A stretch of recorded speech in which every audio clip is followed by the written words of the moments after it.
Let's speak now to Saskia Pay, who's the assistant producer at the Democracy Box. Saskia, good to have you with us as well. We were talking there about maybe predominantly what younger people want out of all of this, but there's so much to play for. We're on day 2 of this election campaign, but what's your sense about what the key issues will be in this election? I think that we've discovered 2 main massive issues in the democratic landscape in general. Firstly, that there's a huge democratic knowledge gap.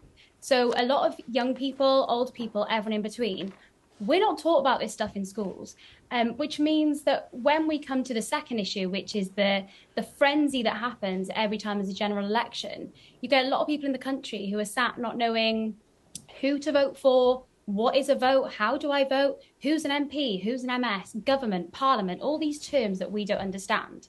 And at the Democracy Box, we've got what we call a no blame, no shame theory around it, that it's not your fault if you don't understand about these things.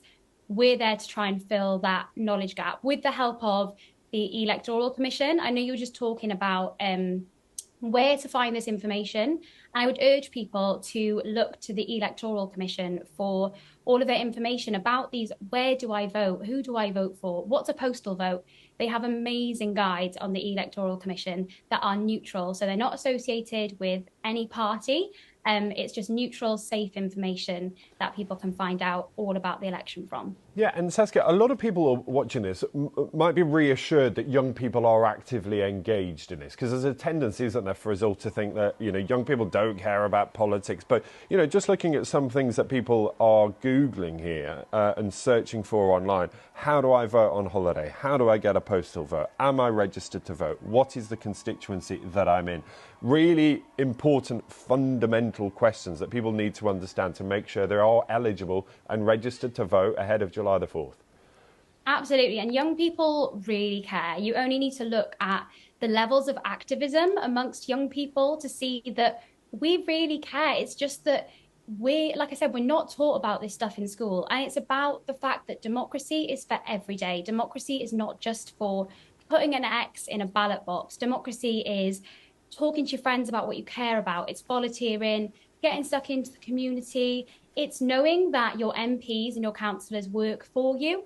So if you're not happy with what they're doing, you can contact them because they represent you.